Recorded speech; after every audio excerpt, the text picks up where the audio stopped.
Hi guys. So recently the market worldwide took on a big correction, and this include the local market with some Malaysia as well. So for example, the S&P 500 was down about 15% on April 8 compared on the 1st of January, and the local KLSE market was down about 11.5%. Meanwhile, I was not doing as bad as I was just down about 9%. So I'm quite pleased with that. And I thought in this episode, I'm going to share what I did and what I would do in the future to get a better number. So if you're interested in that, then keep on watching. Alright guys, so I'm getting all my numbers from Moomoo, and that's what I really like about Moomoo, because you can compare your number to all the major index, and so you can get a sense of how well you are doing compared to all the major index. So for example, on the 23rd of April, the S&P was down by 9.9%, and KLSE was down by 8.3%, and I'm just down by 4.6%. So that's really great for me. What I've done mostly, I've been more defensive with my portfolio by having more consumer stocks in my portfolio to make it more recession proof. I also have about 4.5% of my portfolio in gold ETF and about 3.75% of my portfolio in REITs and about 8% in money market fund. So I really like that about Moomoo because it allows you to have sort of different asset classes in your portfolio that you can tweak depending on the market sentiment. Anyway, here's the breakdown of my portfolio in percentage. So Pakistan is the biggest chunk in my portfolio. It's at 14.3% and it's down by 13%. The second is the RB Highcom and it's down by almost 30%. And it forms about 10.9% of my portfolio. And the third one is Maxis. It's down by 2% and it forms about 10.6% of my portfolio.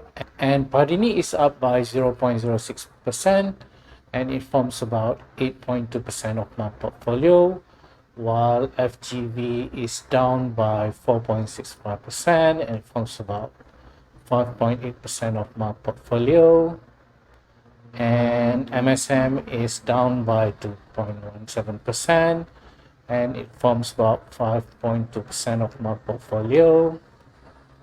The next one is Maybank and it's down by 4.69% and it forms about 4.9% of my portfolio. The next one is Lei Hong. It's down by 4.55% and it forms about 4.8% of my portfolio.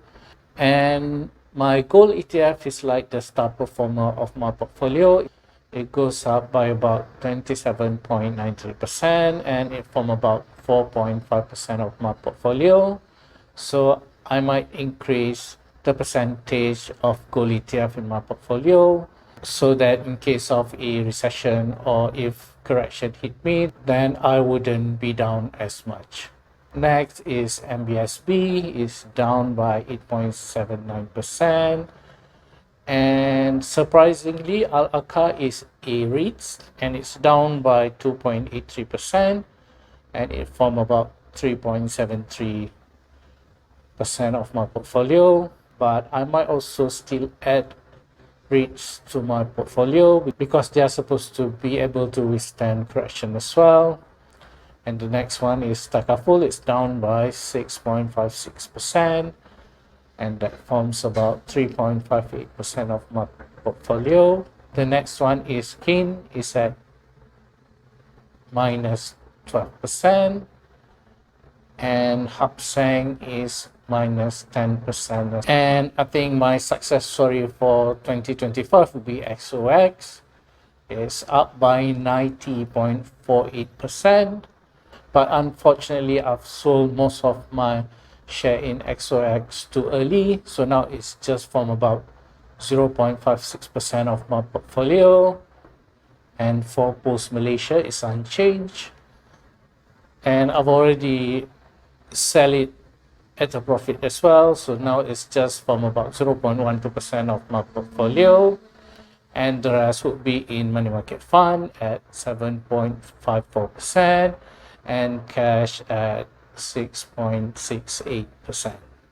So I'm not too sure about the future, but I think the market is going to go sideways for a while before we can get any clarity in the direction the market is going. So I think I'm just going to be a bit more defensive with my portfolio, and I'm going to achieve that by increasing the percentage of my gold ETF. Another option is to have sukuk in my portfolio, but unfortunately that option was not really available on Bursa Malaysia. Unless if you are a conventional investor, then you can go for bond ETF. Also, I think if any of my shares turn positive, then I'm just going to sell them and park the money in money market fund. Anyway guys, so that's the outcome of me being more defensive with my portfolio. Hopefully this will give you an idea on how to tweak your portfolio as well to face market correction. And as always, don't forget to like, to comment and to subscribe, and I'll see you guys in my next video.